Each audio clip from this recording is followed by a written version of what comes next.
Yeah, man. So that was how I got into a high-speed car chase going down 75. Absolutely wild. Absolutely. I hope nobody heard Glad that. you're live. We're live? We're going to do it live. Welcome to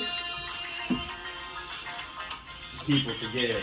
the Buc It Podcast, ladies and gentlemen. Your host, Clay Major, your co-host, Joe Lozier, talking to you about the Bucs all day, nothing but the Bucs. Maybe some other teams thrown in there who we're going against.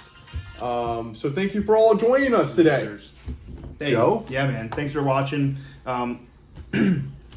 Week 8 is in the books. Week 8 is in the books. Week 8 is in the books. 6-2, your Tampa Bay Buccaneers. Has it been the prettiest 8 weeks? No. Mm-mm. Is it? Can we complain about 6-2? Absolutely, we cannot. No. And Zero. now we head into the bye after dominating the divisional foes, the New Orleans Saints. If you look at the box score, it's definitely a domination. But if you watch this game, it was not. Granted, Antoine Winfield had 2 touchdowns called back, I believe. So this could have been a lot worse. There used to be a time and age in the NFL, Joe, where the refs didn't blow the play dead and just let the guys run back in the end zone, call a touchdown, and then have the replay review call it back. That being said, I listened to a lot of the Tampa Bay talking heads. Nobody heard a whistle. And if you watch the game, you know what we're talking about. Antoine picked up that fumble, ran the ball back for a touchdown, and then all of a sudden, a whistle was blown that nobody heard. Yeah. Including the players. Apparently it came from the far end of the field, according to the head official for his explanation of it. But who knows? Except no player stopped. Usually when a whistle is blown, at least a couple guys stop, right? Then those that are involved in the play keep playing. This time, nothing. Nothing. So, Joe, we always do this every week. I always forget to ask you as well. These are the goods and the bads of the game. So we just talked about one bad. Sure. Right? Pretty sure we locked that up. Nothing more to say. We all advised. We can all see what happened on the football field. Sorry for starting with Egregious that. errors. Can't complain about officiating. Would you like to go to the positives? What you liked about this game?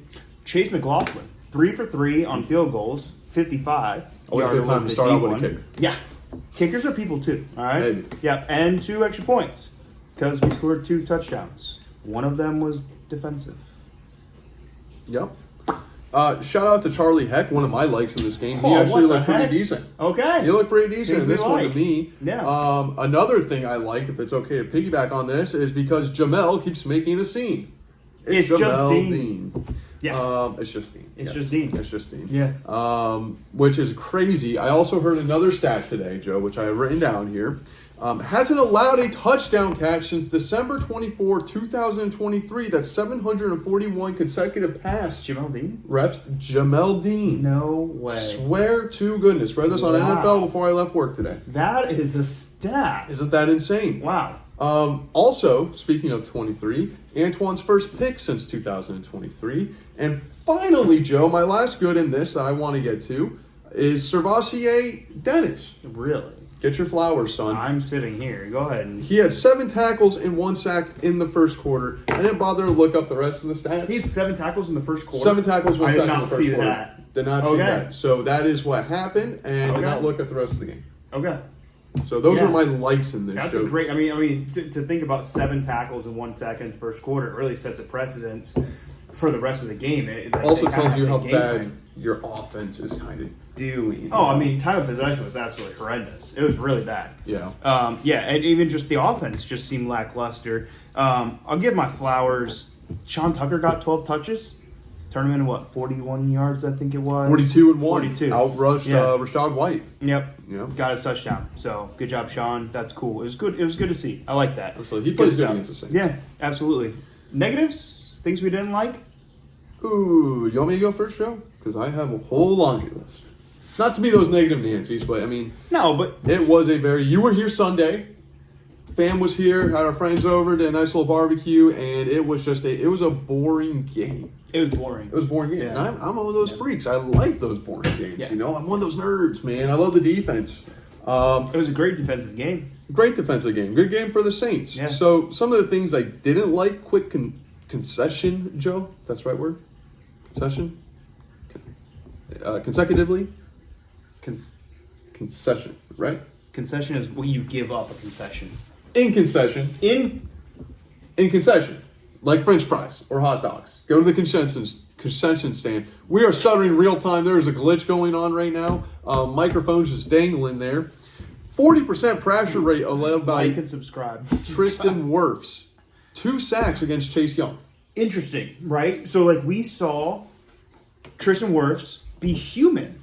Yes. Chase Young, you know, Chase Young. Is some of that a product of coming back from that injury? Do you think he's 100? Is he truly 100% healed, or do you think he's out there? I mean, nobody's playing at a true 100% in the NFL football. Always league. injured, especially Yeah. we're in week 8, of course. Yeah. So not looking good. Graham Barnes actually also kind of struggling recently. I'm not sure if you've noticed that. Did allow a sack, but there's a lot of points of this running game right here. The stat line is because there's so much pressure. And then along with Baker, not making excuses, but there is a whole lot of pressure coming from that interior, and it starts at the pivot point. And I think at guard is a good learning, or tackle even is a good learning experience. But center's a whole other thing, right? Yeah. Tackle, you got to get back, center's things. He can definitely do it, but that's something to keep an eye on here. Is his progression after the bye week. Also, Joe, probably the worst thing that I have seen with these football watching eyes was 5 plays, 6 of them, could have been 6. There was a penalty. However, they did run 6 at the 1-yard line and couldn't score it one time. Hey, Byron, are you calling in and calling plays? Man, Byron left with the ghost. He still haunts us to this day, ladies and gentlemen, as if Leonard Fournette is still walking the planks of the pewter pirate ship. I like that. That was good. Thank you. Yeah. You guys can take that. Coincidentally, Use it at your water cooler. the defense, which is a good, had 3 turnovers. The bad on that, Joe, which goes back to the offense and the kind of not cutthroat passing or offensive attack that you probably prefer to see in this offense with all the weapons. After 3 turnovers, the defense got us 3 turnovers. The 4th one was a touchdown. The Buccaneers offense had, in those 3 possessions, 3 yards, 3 points, and 1 turnover. It's just not going to cut it against a reputable team, a team that can actually take advantage of that. You know, great job by Todd Bowles. One thing I didn't like: 15 for 24. 15 for 24, Yeah, 150 yards. 150 One yards, 0 touchdowns. 0 touchdowns. Oh, yeah, yeah, touchdowns. Oh, yeah. Sean Tucker. 0 touchdowns. give you credit, Big. 0 interceptions, though. I'm not just saying like it was trash performance. Don't get me wrong, but could this bye week come any better to somebody who needs a week to just get his mind right? Yeah. 3 and 13 on 3rd downs. That's not good. That's not going to cut Not it good. against the Patriots in 2 weeks. Not going to cut it. Yeah. I mean, that says pretty much everything that says about that Saints-Buc game, I think. Yeah. Final thoughts here. We're going to start doing a segment where we start giving game balls to Y'all players. think that we just didn't talk about the hero of the game. Yeah. Mr. Incredible Bulk Game balls. himself. Game ball in this one, Joe Lozier. The game Yep. ball, the proverbial right here. I'll get a football so we can hold it. Yep. And it'll be Mr. Sir Anthony Nelson. 4 combined tackles, 2 sacks, 1 interception for a touchdown, 1 forced fumble, 1 pass defended. Yeah. Great days. Have Yeah. yourself a day, Oh. sir. Way to step up with Hassan Reddick going down. Absolutely incredible. Great, awesome job trucking Spencer Rattler to get into the end zone like that. That was good. awesome. Put it to the Saints because Awesome. the Saints. You know what I'm Yeah, saying? the Saints. Yeah, exactly. They'd be saying the same thing. So that was really cool. Yeah. Absolutely, man. Yeah. Joe, Hassan Reddick who? well, hey now. Do you have a game ball in this one, or do you agree that Anthony gets it? Do you want to give one to the offensive side? Actually, that's a pretty good I one. love Nelson? your Anthony Nelson, but I'd also like to give a game ball to Antoine Winfield. Because Antoine! if it weren't for that touchdown called back, he also had a fumble recovery Faburuski. and interception. 6 tackles, which is the under on the Hard Rock. If anybody had Antoine over 6.5 tackles, sorry for your loss. Yeah, let's not bring up Hard Rock. We're not going to give any more betting advice. Just hammer Tyke Smith. He's good for it, dude. You got it again, baby. You got it again. That's all you need. That's our betting advice. That's it. You know? Yep. So Antoine, dude, it was good to see him come back to form a little bit. He was running. He was swarming the ball. He was all over the place. He could have had a second fumble recovery. And a pickup fumble and 1 fumble recovery. So good on you, Antoine. You get my game ball. Yeah. Game balls to Anthony Nelson. Game balls to Antoine Winfield. Great job, boys. Heal up this week. Joe, we do not have a preview to get into because it is the bye week. Yeah. So I feel like now would be a good time to have some burning questions that Bucs fans, me and you specifically, may have in our minds. Some of them are fun. Some of them are in-depth. And let's start off with number 1 being, the Bucs break 50 sacks this year. They're currently sitting at 25, and they have 9 games to try to break it. We've only done it one time in the history of this franchise. One time. What year? 2000. Oh. Yeah. The 2000s Bucs defense. 2000 Bucs, NFC Championship game, lost with Sean King. Tony Dungy's last year, I think. Sean King lately? No. He blew up. He did? Yeah. You ever see that white Sean King guy? No. Oh, yeah. He's a political guy. We don't mix politics and we don't sports mix on politics. this show. I think this is unrelated. I think he's a Democratic guy. But he's like white, almost. Like literally? Kinda. I'll show you a photo of him later. But yeah. So every time he was on like a lot of the news things. Before you Google him, finish watching the show. Yeah, finish watching the show. Like, subscribe, hit the bell so that if you do go check that out, whatever that is, you can come back and finish this segment. I promise you this is not a random rabbit hole. So the news kept talking about it, and his like articles and his like podcasts were coming up, and it would always say Sean King, political activist. And I was like, dude, there's no way this is Sean King. Because in my mind, Sean King is the Buccaneers quarterback. He's unrelated. Totally unrelated. Totally unrelated. But for the longest time, before I actually looked up a photo of the Sean King guy, I thought it was our Tampa Bay Buccaneers Sean King. Yeah. I thought there was a relation. There's not. So, Joe, are we going to get the 50 sack threshold for the second time in franchise history? Based on what you just said of our 2000 Buccaneer defense, which 9 was games, 25, what, just 25 sacks. Well, 25 sacks is great, especially since we have no exterior pressure. How do we have the 3rd most sacks in the NFL right now, and everybody's screaming to get an extra edge rusher? Yeah. It's because Todd Bowles. Todd Bowles. I hope we're finally off the fire Todd Bowles train, because the guy just continues to produce on the defense with the exotic blitzes. I would love to be able to do it without the exotic blitzes. The short answer to your question, no, we're not going to get to 50 sacks. Beautiful. You live by the sword, Joe. You die by the sword, just like the Rams playoffs games with Tom Brady. That blitz there really was a questionable call, but it's one that you make again. We play Madden. I used to call those plays on defense, and I was an aggressive blitzer. So there was times, I think, even at times you understood it. There's times where it gives up a big play, but most of the time you're making that quarterback think and everything. Do I think there's a chance? Yes. I do not think that they will get to 50. I think they'll fall short, 49, 48. I think the Super Bowl year they had 47, if I'm not mistaken, from Shaq Barrett and Jason Pierre. Defense was dope. JPP. Bring back JPP. The Teenage Mutant Ninja Turtle himself, baby. The shocker. Second, Joe. Yep. What you got? Do we, and the lighthouse we trust, do we think Jason Light, sitting in his ivory lighthouse, is going to make a trade this deadline? I know we all sit here every single year, every week before the trade deadline, and say we need that splash player. It's good for clicks. It's good for clicks. Speaking of, it's going to be the headline. It's going to be trade deadline show. Jason Light does not give a darn about clicks. Okay, Jason Light loves his mid to late round draft picks. Every single year, he proves us correct, and he does it so well. No, I don't think he's going to make a splash. It'd be like he'll probably make a secondary, so a backup secondary position. Maybe rotational third pass rusher. I don't know if Hassan, any update on Hassan? I think it was just spring. I think it's a couple weeks. Okay. Yeah. So.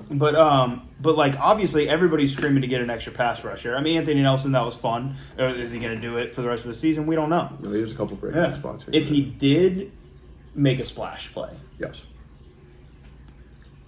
Edge rusher? Glad you asked, Joe. I do think edge rusher still needs to be addressed, although we have so much sacks and we do get so much pressures. Most of those sacks and pressures are coming from linebackers and cornerbacks. So, that being said, if you tuned in to this show last week, which some of you did, great turnout for our first show. Very happy with that, actually. Thank you. Thank you very much, and we hope to have you back. But I mentioned Kevin Thibodeau. Oh, Thibodeau, roll down Thibodeau, Big old 0 on the Giants. Big old 0 on the Giants. Third on the depth chart on the Giants. I mentioned him last week as a possible trade candidate. He is not going anywhere. The Giants have said they're not going to try to move him. Okay. But he's still somebody that I keep because I do think that would be a tremendous pickup and somebody that has long-term potential. Is that a ploy, though? Trying to get somebody to overpay? Probably. Yeah. Smart. Which Jason Light won't do. Which he won't do. So do you have a backup? I do. I have Kalai Campbell, the Arizona Oh, Cardinals. my Lord. Dude, time out. This man did not tell me who he had on this list right now. I did not. What? No, continue. It makes too much sense. The dinosaur himself. You start connecting dots. Todd Bowles coach Kalai Campbell with Bruce Arians in Arizona. Boom, boom, boom. We need a big guy like that. We lost Kalijah, so you get a guy like that can play defensive tackle, gap, nose tackle, and end. Bod's your uncle. You can't drop him into coverage, which I think is perfect. That limits Todd Bowles in and of himself inherently because he knows that Kalai's not that player. But massive mountain of a man, good for batted balls, and he still got it in Carolina. I didn't look up his stacks. I should have. But he still got it from everything I've heard. Wild card on this, Joe. That's wild. That is a hot take. If that happens, you know darn well you heard it right here first. Right here. 1-year contract, Cardinals. Cardinals may want to pay that, get some younger guys opportunities, and I think you get that done with, 6th round, might get a conditional 7th rounder back. Wild card, Joe, is going to be Kevin Zeitler, guard, Tennessee Titans. Huh. Our inside is, mentioned earlier, Graham Barton, gets pushed back a whole bunch. Yeah, it does. Yeah. So you get that, you get a person that's going to reinforce that. He's on a 1-year contract, Tennessee, he's a veteran, and he's stout. I think that's going to help our run game as well, as evidenced by the 6 times you can't score a touchdown from the 1-yard line. That's bad. Okay, cool. I mean, you get it from this guy because I don't offensive linemen, defensive players, we're not there. So I love it. I love the insight. That'd be interesting. And also, if that was a trade that happened, you would hear it here first. Hands down. Good, Absolutely. Good call. Good call. Absolutely. You like those? Yeah, All definitely. happy with those, right? Yeah, very Absolutely. much so. Yeah. Last question I have for you, Joe, Bucs Nation. Is this offense or defense this team's identity? Speaking of, what is the heart and soul of this team, if you will? Interesting question. Mama just brought in chicken wings. Yeah, oh yeah. They smell so good. I know. I did everything I could. Yeah. So, you know we when get chicken wings catering come in in the the door. studio. Yeah. We get All catering. right. Is the offense or defense our identity? And if you asked me in the beginning of the season, I would have said offense, right? And even with all the injuries to the line, injuries to the wide receiver core, missing Bucky Irving, it seems like they're still putting it all together. I don't know. Our offense should be our identity. Our offense should be our identity. But it hasn't turned out that way. Not the last couple weeks. The first couple weeks, dominant. It would be such an easy answer, right? But we've seen that was even with Tristan Wirfs out for the first 3 weeks of the year. Yeah, that's right. crazy. Yeah, we looked almost better. Well, yeah. it was yeah. Less. But I don't know if they have an identity right now. Is with Emeka as the number 2 to Mike Evans. Emeka was just balling because everybody's focused on Mike. Now Emeka's the number 1 and Tez is the number 2. Who's the number 3? Right. Is it Cam? Is it Sterling?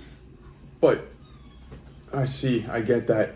Let me rephrase it. What is the engine of this Buccaneers team's vehicle? The offense or defensive side of the ball? Chase McLaughlin.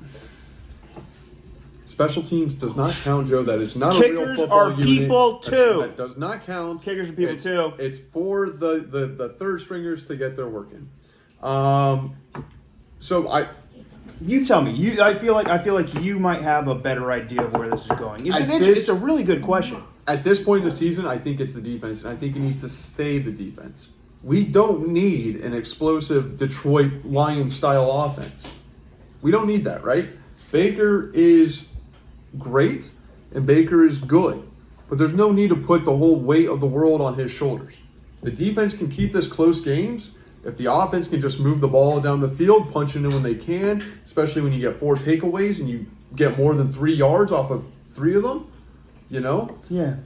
The defense needs to be alive so it can keep you alive in these games, and Baker doesn't have to feel that he has to be Superman, doesn't have to be a hero, and he can just play smart quarterbacking, which he's been doing great at, and wait till your weapons come back. If the offense opens up, fine, absolutely. And it's by no means an endorsement not to take shots or be aggressive. I'm just saying the defense, as it stands today, has gotten us to where we are with the best record in the NFC South. I hear you, and that's a great point. But we gave 35 points up to the Seahawks. Number 1 passing attack in the league. Number 2? Yeah. How can that be our identity when we can't stop somebody from throwing through a wet paper bag? We let Mac Jones throw for almost 400 yards. But I think different games have different game scripts. And we did let Mac Jones throw for almost 400 yards, but we limited the Niners to less than 20 points, if I'm not mistaken, in that game, correct? Yes. Absolutely. Bingo. Fingers. Pringo. Allow 300 yards if you want, but if you're allowing under 20 points, Baker's going to give you 20. He don't need to give you 30. That Seahawks game, you're absolutely right. But the Seahawks defense was a sieve that day too, which is unusual. Yeah, well, that was just a high-scoring game. Yeah. The offenses were feeling on both sides. Ibeka and and Big Boot. Jackson Smith, my neighbor, those two, Ohio State guys, so they probably had a little thing going. It got the game going. They both had fantastic weeks. Yeah. Other than that, Joe, I don't recall a game where there wasn't blowout. No, you know what? You're right though, because we kept we limited the Falcons, which so did the Dolphins. Don't remind me. Jeez Louise, Batman. I got you. Yeah, you're right. So the defense is the identity. Yeah. Even though Absolutely. the offense is the show, And right? The offense is the driver, and the defense is the putter. And as Tampa fans, we have to start realizing we're actually going back to a glory age. The defense is not a problem. The defense is something we can lean on and do lean on every day. Most of the time. Most of the time. As long as you don't call a zero coverage when you... Okay. We're not going to get into it. Absolutely. Yeah. Cooper Cup. So, Joe, that's all we got. We got a bye week, so we're off next week. Unless we want to recap the NFC South, which who wants to do that? Because the Bucs are winning it anyways, baby. Fire them cannons! The Carolina Panthers might finish with a better record than the Atlanta Falcons. Who would have saw that coming? Because of Ted McMillan. Don't sleep on him. Nah. So this has been the Buc It Podcast, number 2 episode of all time. Joe, thank you for being here. Thanks for having me. Absolutely, sir. Definitely. Ladies and gentlemen, Joe, what can they do if they like this episode or if they want to see next week or, 2 weeks from now? There's this cool, I don't have a thing, it's a cool little bell sign. Pretend that there's a bell written right there. Hit that bell. Invisibly. Like, subscribe. Turn the lights out. So we can Thanks for watching, y'all. Seriously. Absolutely. Come back. We're gonna build this. This is happening. This is pilots, right? Building up. The logo's just the start, ladies and gentlemen. Shout out to your artist. All things. Lost didn't start out the best, didn't it? It built up, right? Game of Thrones, first season. Wasn't the best. Ooh. This has been the Buc It Podcast, ladies and gentlemen. We will see you all in 2 weeks when the Bucs return from their bye, and it will be glorious, ladies and gentlemen. Go Bucs. Go Bucs. Have a good night. Fire them cans.